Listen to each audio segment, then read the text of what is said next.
শুরুতেই আমরা police officer সাকিবের সাংবাদিক স্ত্রী তানিয়াকে মৃত অবস্থায় পড়ে থাকতে দেখি। মায়ের রক্তাক্ত লাশের পাশেই তাকে ঘুমন্ত অবস্থায় পড়ে আছে ভেবে নিশ্চিন্ত মনে খেলে যাচ্ছিল তাদের শিশুকন্যা আরিয়ানা। এর ঠিক আগের দিনের কথা। তানিয়ার স্বামী সাকিব তার বন্ধু এসিপি গোলাম মামুনকে রাতের বেলা জিগাতলার একটা বাসাতে আসতে বলেছিল। ডিটেলস কিছু না বললেও ইঙ্গিত দেয় সে এবং তার স্ত্রী ভয়ঙ্কর এক অপরাধী র্যাকেটের ব্যাপারে লিড পেয়েছে, যার সমগ্র দেশকে নাড়িয়ে দিতে পারে।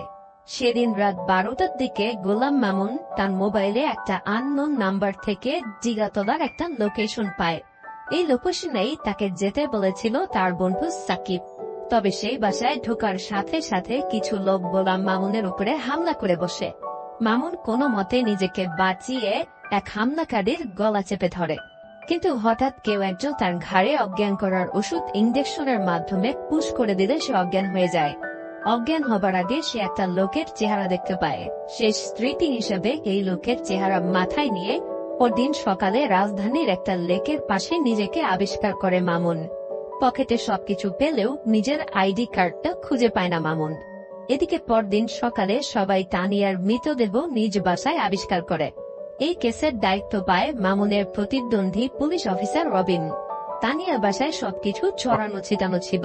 মনে হয়েছে কেউ তাকে শুধু হত্যা করেই ক্ষান্ত হয়নি, টানান্তর চেষ্টা করে গেছে কিছু একটা খুঁজে বের করার। তানিয়ার ল্যাপটপ থেকে শুরু করে অনেক কিছুই এখনো মিসিং।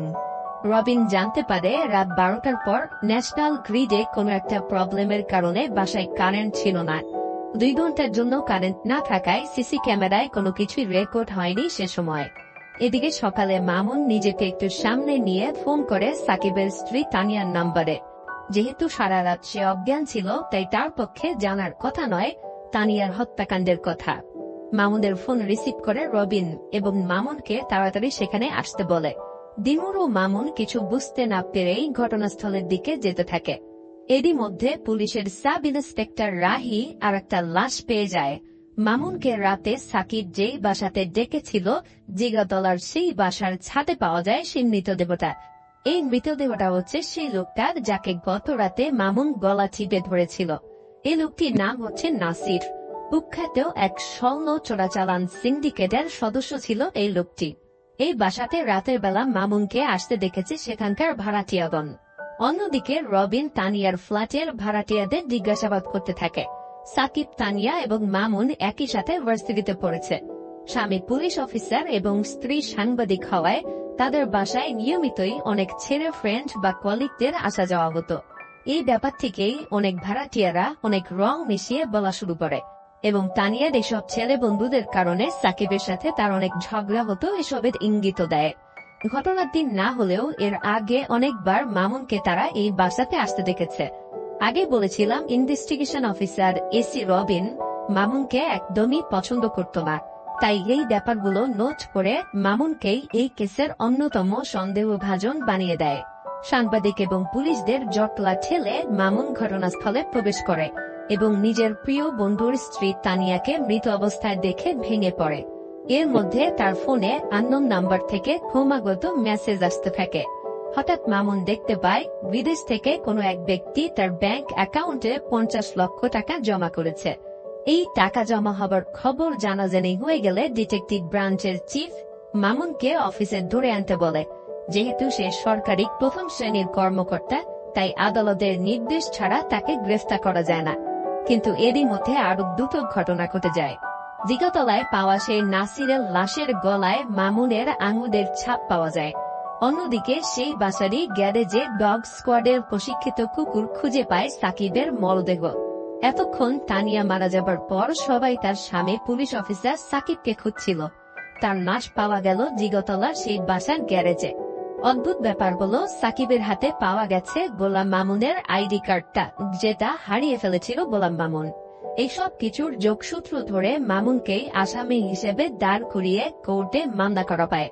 এমনকি নিমিষের মধ্যেই সরকারি অর্ডার চলে আসে মামুনকে গ্রেফতার করার অনুমতি দিয়ে। এত দ্রুত সবকিছু হতে দেখে মামুন বিপর্যস্ত হয়ে পড়ে। যদিও সে তার বসকে গত রাতের সব কথা জানিয়েছিল এবং বলে কিভাবে তাকে অজ্ঞান করা হয়েছিল, কিন্তু রবিন উল্টো তাকে বলে এসব কিছু বানানো। হতে পারে তানিয়ার সাথে মামুনের গোপন সম্পর্ক ছিল, যার জের ধরে মামুন ওদেরকে হত্যা করেছে। মামুন রবিনের কথায় ক্ষিপ্ত হয়ে উঠলেও আসলে ওর কিছু করার ছিল না, কারণ সব এভিডেন্স ওর বিপক্ষে, আর ওপরের অনেক চাপ ছিল মামুনকে গ্রেফতার করে দ্রুত কেসটা ক্লোজ করে দেওয়ার। মার্ডারের প্রথম 48 ঘন্টা তদন্তের জন্য খুবই গুরুত্বপূর্ণ। মামুনের ধারণা আসল ক্রিমিনাল পুলিশকে ডিস্ট্রাক্টেড রাখার জন্য তাকে ব্যবহার করছে। পুলিশ ডিটেকটিভ ব্রাঞ্চ যদি মামুনকে নিয়ে ব্যস্ত থাকে, তাহলে আসল ক্রিমিনালের দল খুব সহজেই আসল ঘটনা ধামাচাপা দিয়ে দিতে পারবে। কিন্তু কেউ তার প্রতি সিম্প্যাথি দেখায় না। সিদ্ধান্ত হয় তার নামে মামলা হবে নাসির মার্ডার কেসে, এবং কোর্টে 10 দিনের রিমান্ড চাওয়া হবে। মামুন এমনকি লয়ার চাইলেও তাকে সেটা নিতে দেওয়া হবে না। ব্যাকডোর দিয়ে সাংবাদিকদের চোখ এড়িয়ে মামুনকে আদালতে নেয়ার জন্য গাড়িতে ওঠানো হয়। গাড়িতে বসে মামুন ভাবতে থাকে সাকিবের কথা। সাকিব শেষের দিকে একদিন মামুনকে বলেছিল সে মামুনের বোনের স্বামী আতিকের মার্ডার কেস নিয়ে কোন একটা লিড পেয়েছিল, আর তার স্ত্রী তানিয়া এমন একটা নিউজ করতে যাচ্ছিল যা সমস্ত সিস্টেমকে নাড়িয়ে দিতে পারে। আপনাদের নিশ্চয়ই মনে আছে মামুনের দুলাভাই আতিক একটা কেস সলভ করতে গিয়ে নিহত হয়েছিলেন। 2010 সালে একজন ব্যবসায়ীর মেয়ের কিডন্যাপ হয়েছিল। সেই কেস সলভ করতে গিয়ে মামুনের দুলাভাই আতিক রেইড দেয় একটা পরিত্যক্ত গোডাউনে। হঠাৎ গুলির শব্দ পেয়ে মামুন দ্রুত সেখানে ঢুকে পড়ে। ঢোকার সময় সে একটা লোককে বের হতে দেখেছিল। হ্যাঁ, এই লোককে মামুন সেদিন রাতে জ্ঞান হারাবার আগে শেষ দেখেছিল। লোকটির নাম পরে মামুন জানতে পারে, তবে আসল নাম না। লোকটির ছদ্মনাম ছিল কোরামিন। কিডন্যাপ হওয়া মেয়েকে উদ্ধার করে বের হবার সময় মামুন দেখে দুজন সন্ত্রাসী তার দুলাভাইকে গান পয়েন্ট করে রাখে। মামুন দুলাভাইকে বাঁচানোর জন্য গান ডাউন করলে লোক দুইটা গুলি করে মেরে ফেলে তার দুলাভাইকে। তবে মামুন এরপরে ওই দুইজনকে মেরে ফেললেও সারা জীবন এটা নিয়ে তার আফসোস থাকে। মামুনের বোন রাগে দীর্ঘদিন এটা নিয়ে তার সঙ্গে কোনো কথা বলতো না। আমরা আগের সিরিজে দেখেছিলাম কিভাবে মামুন পরে তার বোনের সাথে সম্পর্ক স্বাভাবিক করেছিল। যাই হোক, মামুন যখন গাড়িতে ছিল তখন তার ফোন বন্ধ পেয়ে তার কলিগ সাবিরের নাম্বারে মামুনের বোন ফোন করে বলে বাসায় চোর এসে তস করে গেছে। মামুন বুঝতে পারে যারা তানিয়া এবং সাকিবকে মেরে তাকে ফাঁসিয়ে দিতে চাইছে তারাই তার বোনের বাসায় গিয়েছিল, হয়তো কোনো কিছু খুঁজতে। ঠিক তখনই মামুন রিয়ার ভিউ মিরর দিয়ে ওই লোকটাকে দেখে, অর্থাৎ কোরামিনকে। তবে সে সবাইকে সেটা বললেও তারা নেমে কাউকে দেখতে পায় না। পুলিশি প্রহরায় মামুনকে আদালতে নিয়ে আসা হয়। মামুনের শুরুতে পালানোর কোনো ইচ্ছে ছিল না, কিন্তু করিডোর দিয়ে হাঁটতে হাঁটতে মামুন ওই লোকটার সাথে এসিপি রবিনকে হ্যান্ডশেক করতে দেখে। মামুনের মনে হতে থাকে যখন একজন অপরাধীর সাথে একজন পুলিশ অফিসার হ্যান্ডশেক করতে পারে, তাহলে আইনের হাতে সে মোটেও নিরাপদ নয়। তখন মামুন হঠাৎই অসুস্থ হবার ভান করে। বুকে ব্যথার অভিনয় শুরু করলে তাকে পাবলিক প্রসিকিউটরের রুমের ভেতরে নেওয়া হয়। তখন কৌশলে মামুন রাহিকে অজ্ঞান করে পালিয়ে যাওয়ার চেষ্টা করে, কিন্তু তাকে বের হতে দেখেই সেই মোমেন্টে কোরামিন মামুনের উপর গুলি ছুড়ে পালিয়ে যায়। এই গ্যাঞ্জামের মধ্যে মামুন পালিয়ে যেতে সক্ষম হয়। মামুনের ধারণা ওর দুলাভাইয়ের মার্ডার কোনো অ্যাক্সিডেন্ট না, সেটা ছিল প্রি প্ল্যান্ড। সেই হত্যাকাণ্ডের সাথে সাকিব এবং তানিয়ার হত্যাকাণ্ডেরও যোগসূত্র থাকতে পারে। এরই মধ্যে তাদেরকে ফলো করে রাহিও সেখানে চলে আসে। মামুন রাহির কাছে কোরামিনের ব্যাপারে সবকিছু খুলে বলে। তার ধারণা পুলিশের ভেতরে কেউ চাইছে এই ঘটনায় মামুনকে ফাঁসিয়ে দিতে। সে রাহির কাছে কেস সলভ করার জন্য 2 দিন সময় চায়। অন্যদিকে কোরামিনকে আমরা দেখতে পাই এক বন্ধ মার্কেটে 2 প্যাকেট বিরিয়ানি নিয়ে ঢুকতে। এই পুরো কিলিং মিশন সম্পন্ন করেছে চাক্কু জয়নাল নামের এক ভাড়াটে খুনি। আমরা তাদের কথা শুনে বুঝতে পারি আসলে কোন একটা ভিডিও ক্লিপ পেয়ে গিয়েছিল তানিয়া, এবং সে কারণেই তাদেরকে হত্যা করা হয়। তবে সেই ভিডিও ক্লিপটা এখনো তারা উদ্ধার করতে পারেনি। চাক্কু জয়নালকে এই মিশন শেষে বর্ডার পার করিয়ে দেওয়ার কথা থাকলেও কোরামিন তাকে এখানেই আটকে রেখেছে। এদিকে মামুন তার দুলাভাইয়ের কেস ফাইলগুলি চেক করতে থাকে। মৃত্যুর আগে তার দুলাভাইয়ের হাতে 21টি অনিষ্পন্ন কেস ছিল। এর মধ্যে মন্ত্রীর ছেলের সুইসাইডের কেস যেমন ছিল, ঠিক তেমনি ব্যবসায়ীর মেয়ে কিডন্যাপিং এর কেসও ছিল। মামুন ফাইলগুলো ঘেটে জানতে পারে চাক্কু জয়নাল একসময় পুলিশের সোর্স ছিল। সেই টিপ দিয়েছিল আতিককে কিডন্যাপ হওয়া মেয়ে কোথায় আছে সেই ব্যাপারে, এবং তার টিপ পেয়েই মামুনের দুলাভাই আতিক সেই কিডন্যাপ হওয়া মেয়েটিকে উদ্ধার করতে গিয়েছিল। অবশেষে রাহিও মামুনের সাথে তদন্তে যোগ দেয়। সে ব্যাংকে যায় মামুনের অ্যাকাউন্টে কে টাকা পাঠিয়েছে সেটা খুঁজতে। ব্যাংক ম্যানেজার একটু গড়িমসি করে ভেতরে গিয়ে আবার নিজেদের মধ্যে কথা বলে ফেরত আসে। তবে সে তথ্য এনে দেয় রাহিকে, এবং তারপরে সেটা ফোন করে জানিয়ে দেয় কাউকে। রাহি জানতে পারে পানামা থেকে হেনরিক্স নামের কেউ একজন মামুনের অ্যাকাউন্টে টাকা পাঠিয়েছে। তবে এই হেনরিক্সকে মামুন চেনে না। মামুন জানতে পারে তার দুলাভাই জয়নাল আবেদিন নামের এক ব্যবসায়ীর মেয়ের কিডন্যাপিং এর কেস সলভ করতে গিয়ে মারা গিয়েছিল। সেই জয়নাল আবেদিনের ব্যবসা প্রতিষ্ঠান খুঁজতে গিয়ে মামুন জানতে পারে এই লোক কখনোই এক জায়গায় বেশি দিন থাকে না। কখনো পুরান ঢাকা, কখনো বাড্ডা, কখনো উত্তরায় জয়নাল, শিকদার, আরাফাত বিভিন্ন নামে ব্যবসা প্রতিষ্ঠান তৈরি করে, আবার 6 মাস পরেই সব গুটিয়ে অন্য জায়গায় চলে যায়। কিন্তু এক মুরব্বীর কাছ থেকে সে তার মেয়ে নাবিলা কোন ভার্সিটিতে পড়ে সেটা জানতে পারে। এদিকে ডিটেকটিভ ব্রাঞ্চের হেড অফিসে মামুনকে না পেয়ে তোলপাড় চলছে। পুলিশের সব সোর্স নিজেদের ফোন বন্ধ করে রেখেছে। এর মধ্যে জানা যায় সেই নাসিরের রক্তে সায়ানাইড পাওয়া গিয়েছে, অর্থাৎ মামুনের গলা টিপে ধরার কারণে সে মারা যায়নি। আমার সাকিবকে নিশ্চয়ই মামুন মেরে হাতে নিজের আইডি কার্ড ধরিয়ে দেবে না। নিশ্চয়ই অন্য কেউ মামুনকে ফাঁসানোর জন্য এই কাজ করেছে। এছাড়াও ফরেন্সিক রিপোর্টে দেখা গেছে তানিয়াকে যে মেরেছিল সেই লোকটি ছিল বাঁহাতি। তানিয়ার 2 বাড়ি আগে একটা সিসিটিভি ফুটেজে চাক্কু জয়নালকে দেখতে পাওয়া যায়। পুলিশ জানতো এই চাক্কু জয়নাল একজন বাঁহাতি ভাড়াটে খুনি। এই কাজটা তার মাধ্যমে হবার সম্ভাবনাই সবচেয়ে বেশি। অর্থাৎ যে 3টা খুনের জন্য মামুনকে সন্দেহ করা হচ্ছে সেই 3টার ব্যাপারে মামুন যে নির্দোষ সেটা মোটামুটি প্রমাণ করা যাবে। কিন্তু তারপরও হত্যাকাণ্ডের রাতে মামুনের জিগাতলার সেই বাড়িতে যাওয়া এবং কোর্ট থেকে পালানো, এই 2 ঘটনার রহস্য ভেদ করার জন্য ডিটেকটিভ ব্রাঞ্চের চিফ মামুনকে ধরে আনার ব্যাপারে জোর দেন। মামুন আর রাফি সেই ব্যবসায়ী জয়নাল আবেদিনের মেয়ে নাবিলাকে ভার্সিটিতে খুঁজে পায়। 10 বছর আগে এই মেয়েটিকে কিডন্যাপারদের হাত থেকে বাঁচিয়েছিল মামুন, আর সেই ঘটনায় প্রাণ যায় তার দুলাভাই আতিকের। তবে মেয়েটি মামুনকে এত বছর পরে চিনতে পারে না এবং কোনো প্রশ্নেরই ঠিকমতো জবাব দেয় না। উপায় না দেখে মামুন কারাতের এক মুভে মেয়েটিকে অজ্ঞান করে নিয়ে যায় একটা গোডাউনে। জ্ঞান ফিরলে মেয়েটি ভয়ে সব সত্যি কথা বলে দেয়। সে জানায় 10 বছর আগে তার কিডন্যাপের ঘটনা আসলে ফেক ছিল। তার বাবাই তাকে কিডন্যাপারদের হাতে তুলে দিয়ে বলেছিল কয়েকদিন পরে আবার ফিরিয়ে নিয়ে আসবে। আসলে তার বাবা অনেক 2 নম্বরই কাজ করে, কখন কি করে কোথায় থাকে তারা কিছুই জানে না। তার বাবার আসল নাম হুকুমত চৌধুরী। বেশিরভাগ সময়ে সে বিদেশে থাকে, তবে আতিবাজারে শাপলা জুয়েলার্সের মাধ্যমে প্রয়োজনে ওদের সাথে যোগাযোগ করে সে। মামুন বুঝতে পারে সবকিছু আসলে ফেক কিডন্যাপের নাটক সাজিয়ে তার দুলাভাইকে সেখানে টেনে নেওয়া হয়। বাচ্চাটাকে কিডন্যাপ করে কোথায় লুকিয়ে রেখেছিল সেই ইনফরমেশন তাকে দিয়েছিল সেই সময়ের পুলিশের সোর্স চাক্কু জয়নাল। আসলে এরা সবাই মিলে তখন একজোট হয়ে গিয়েছিল। বোঝাই যাচ্ছে কিডন্যাপারদের মূল উদ্দেশ্য ছিল তার দুলাভাই পুলিশ অফিসার আতিককে হত্যা করা।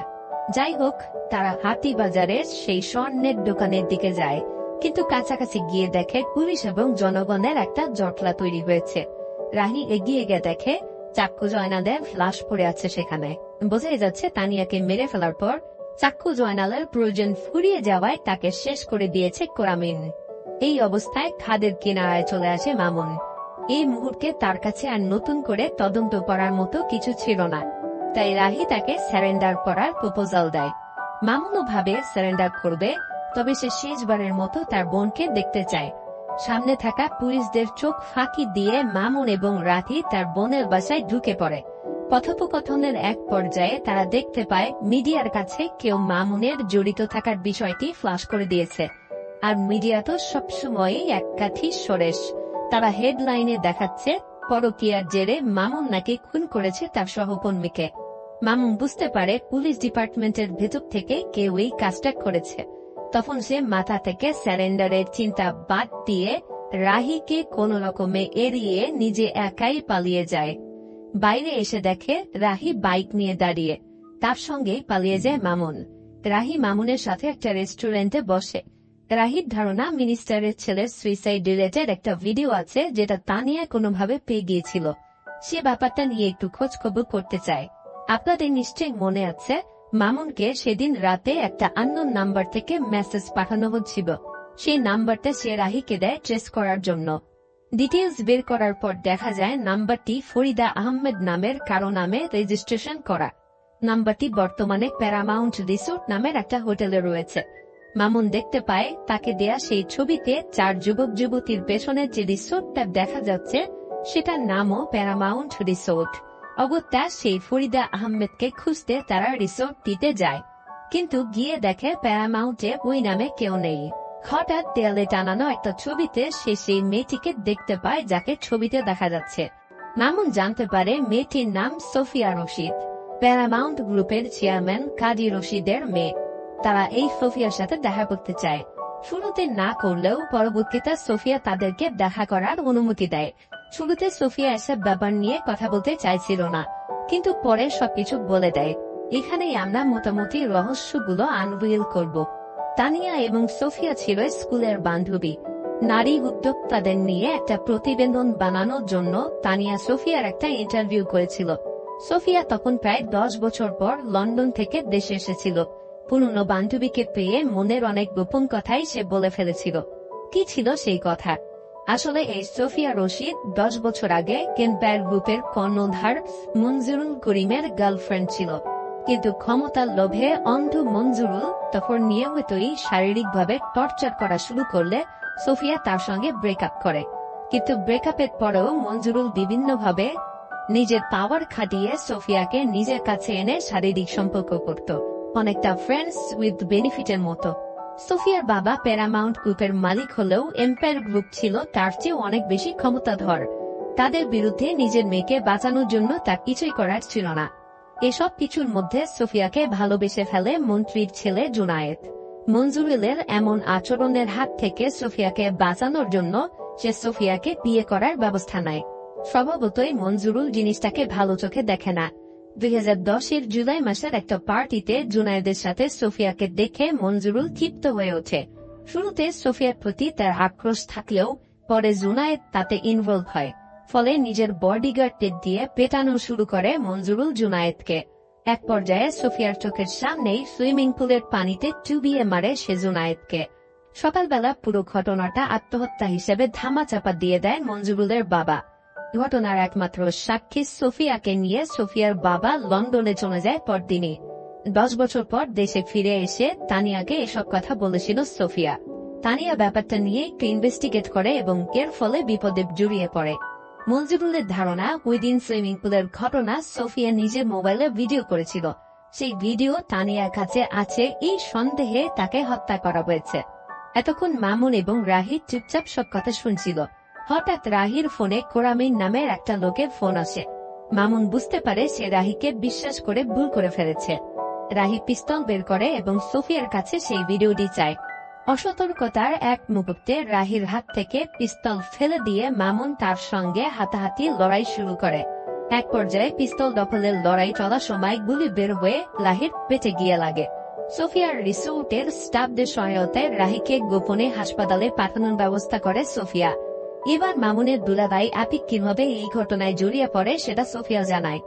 নিজের ছেলের মৃত্যুর পর তার প্রতিমন্ত্রী বাবা ঠিকই মামলা করেছিলেন, কিন্তু জুনায়েদ মারা যাবার পর দিনই প্রতিমন্ত্রীর কাছে একটা ফোন আসে।